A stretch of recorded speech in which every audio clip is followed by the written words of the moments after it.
Okay, so number two, Yep. high cholesterol. It goes hand in hand. We kind of touched on it a little bit in the hypertension, but this is like, again, a response, an adaptation, not a disease. This is telling you're inflamed. It's telling you that you need to build more hormones, that your brain needs more energy, right? It's is a systemic inflammation issue. This is a liver congestion problem. This is a dehydration issue again, right? Like these problems are easily solved by basic changes.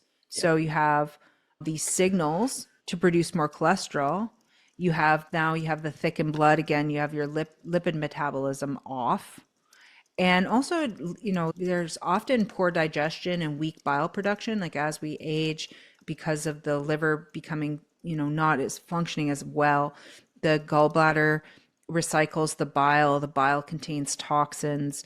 And if the bile is weak or there's not enough production, then you're not going to break down your fats as well. So you can Yep. also have lipid imbalances because of that.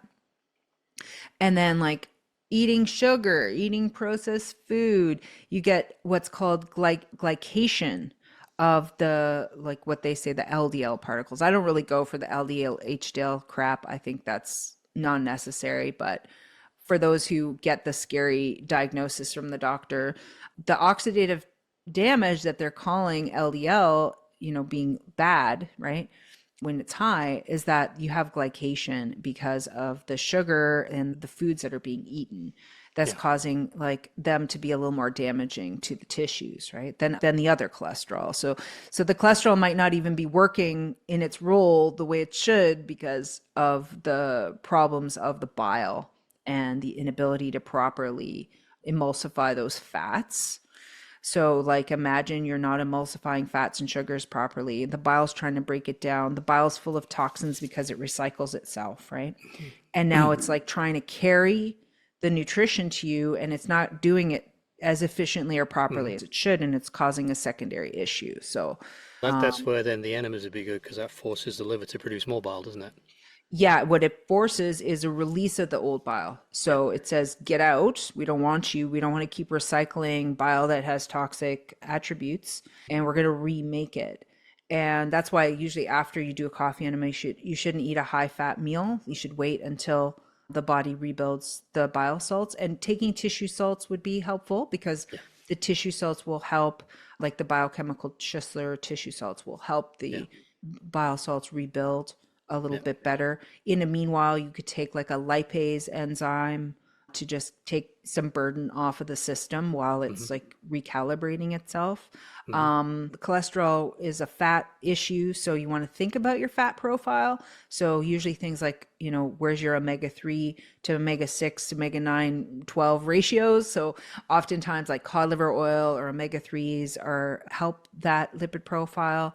Burdock, again, all the things that support the liver, burdock, dandelion, all those roots. Mm. Artichoke is big for that. Artichoke leaf extract, golden milk, turmeric, black pepper, ginger, that combination can help control the lipid profile, but also getting the inflammation under Yeah. control. So you don't have like the continual shearing of the walls of the blood vessel walls that require more cholesterol to come in and help and patch that up.